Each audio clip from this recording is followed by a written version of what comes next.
Hello and welcome along to Mondo Chelloveck Movies. My name is John. And this video is going to be about our meetup that we had on the 12th of October 2024 at the Merit Centre. And I've got to say, it was one of the best experiences I've ever had with YouTube. But I'll talk a lot more about that on this video, and also I'll show you the pickups I got from HMV when I was there. So first of all, I was contacted by Nige Rockgod 2004. Now I'm going to see a link down below, but basically every channel I'm going to talk about, I'm going to link all their channels down there. I urge you to get across with them. You'll have a wide range of stuff to look at, and all the people there are just absolutely amazing, which I knew anyway, but I found out more when I met them. So Nige got in touch and says you're free to meet up on Saturday, the 12th.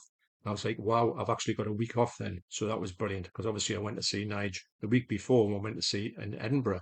I'll leave a link down to that video if you haven't seen it. So we met up at the Merit Centre. It was more in the middle for everyone to meet. Now, I didn't know that Carlos and also Scotty had come up and they'd stayed in the same place, Hartlepool, where Nige is from, and they were coming up in their car. I was like talking to Nige in the car, and I says, when I'm sitting here in my car in the Merit Centre, I was thinking that Carlos would pull up beside us with Scott. And he says, no, he's in the car with me. And I was like, what are you talking about? He says, how's that? And I says, oh, they stayed down Hartlepool. So they're saying, how, John, you all right? And I thought, oh, this is great. So they said they're on the way up. So the first person I met was Sammy G. He was already there.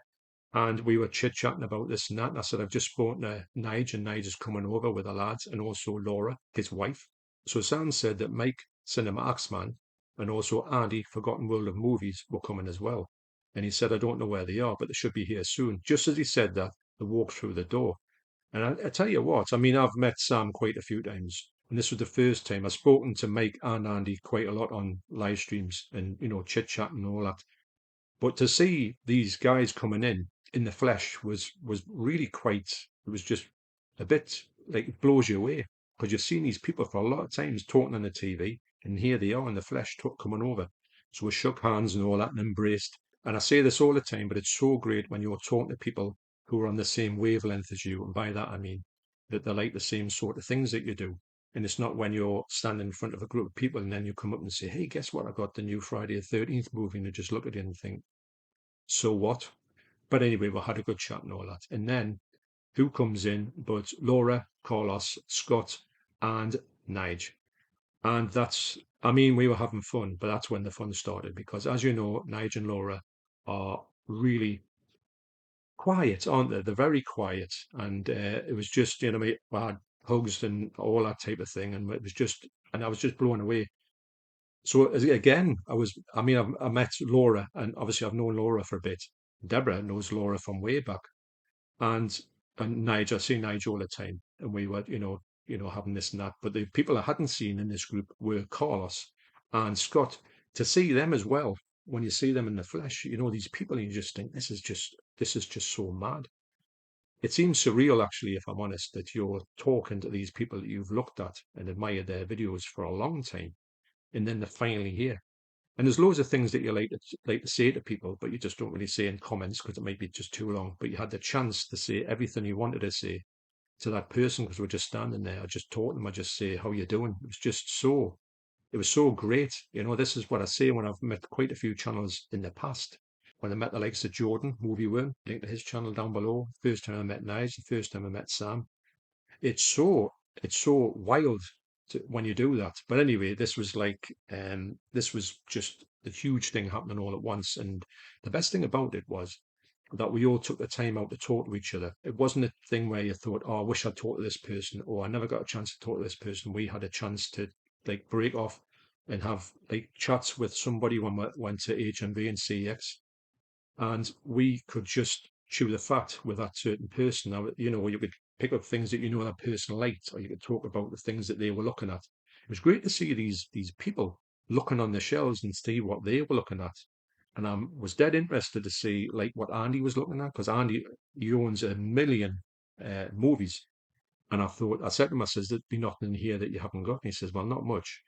But I think he was still picking up stuff. I mean, obviously, the other channels down below, get over to their channels and see what they picked up. Everybody was buying some stuff. And also, I bumped into Lonely Tree Entertainment.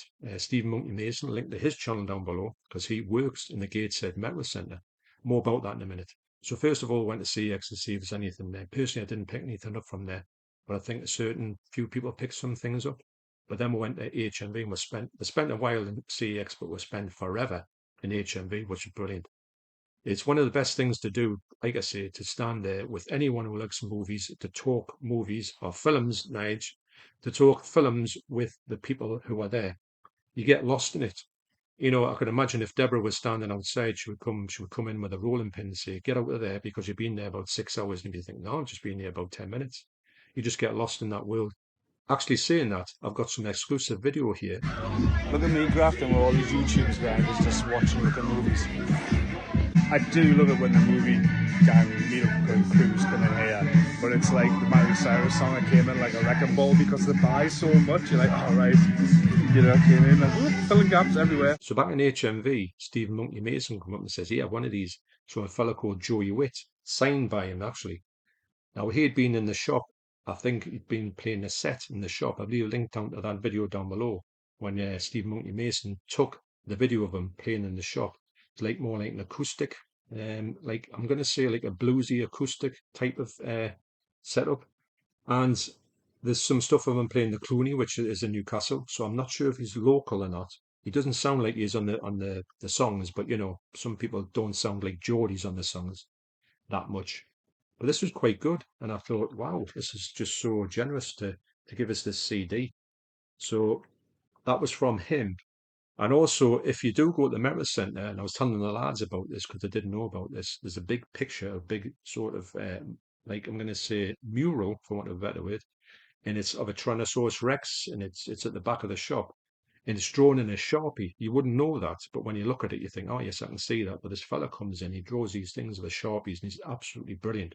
So if you're ever in there, do when you're at the shelves, and these are all put there by Stephen Mason actually up the top, do look at the fact that these things are there, because there's any amount of posters there, there's laser discs, there's VHS things are all stuck over there. They're all from his personal collection. So don't just stand at the shelves. Do look around at this stuff. It's fantastic actually. You know, there's a bit of like exclusive artwork actually that you don't see in any other places. Fascinating, really. So as I was standing there looking on the shelves, Nigel came up and says, "Yeah, I've got this. How much do you think it is?" And I thought, oh, about 20 quid, 25 quid, because I've been looking at this online and I haven't picked it up. And he says, no, 3.99. So I picked it up immediately, and it is the Jaws soundtrack.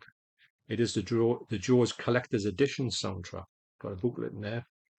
And this is absolutely amazing. It's fantastic. It's got all the songs that I knew from my cassette.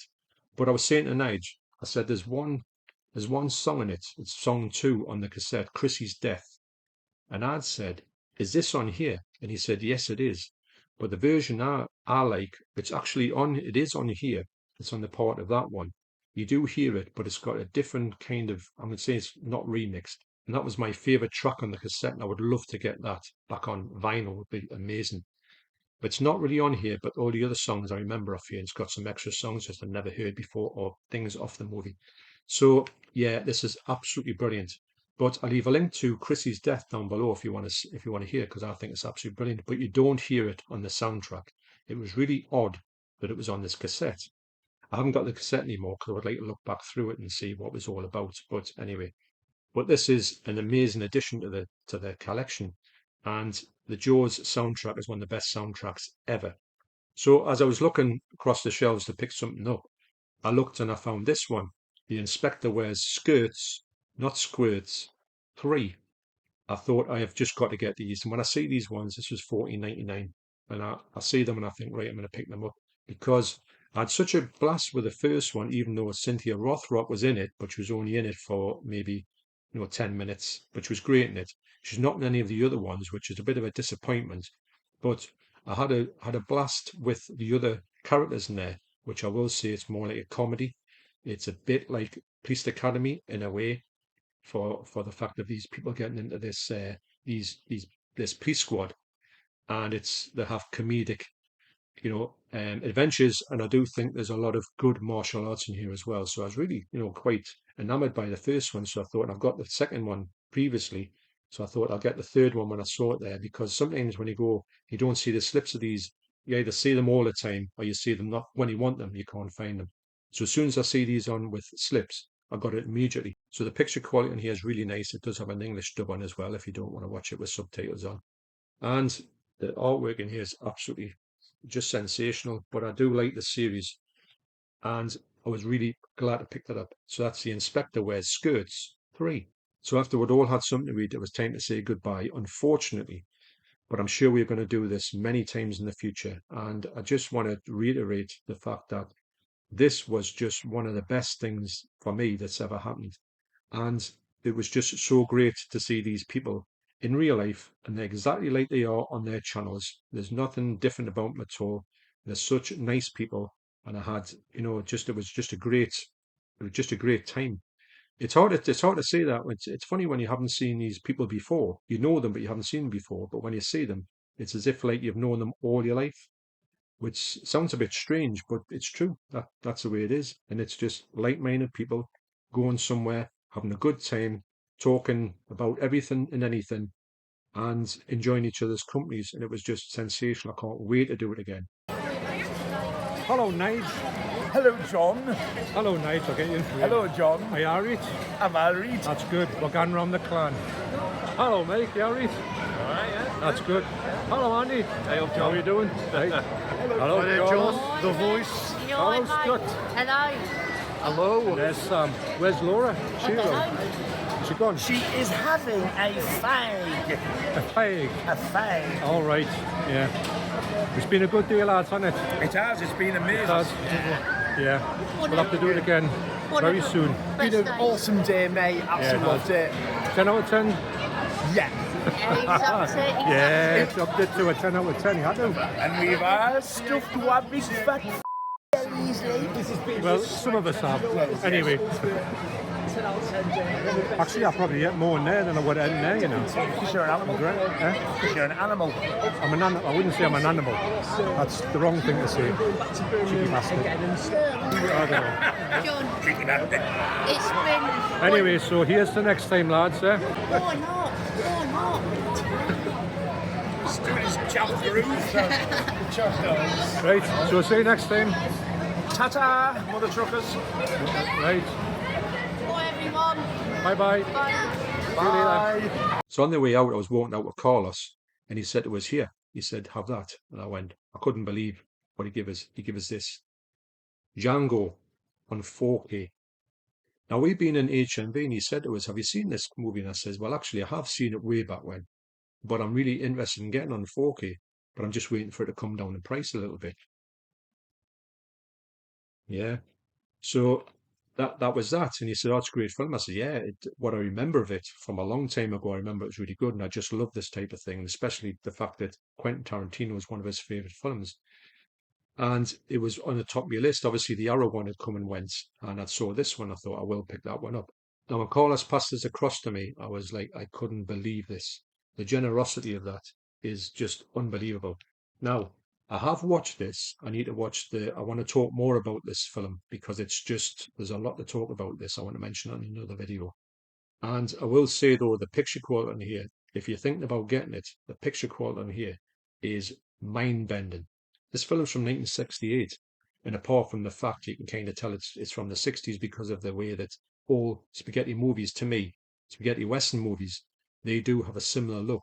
And I think they are more interesting for me than normal westerns because there's something about the look of them, the fact that they don't look as polished and they're a bit gritty and grimy. And obviously, and this film is really violent as well, a lot more violent than I thought it was going to be. But yeah.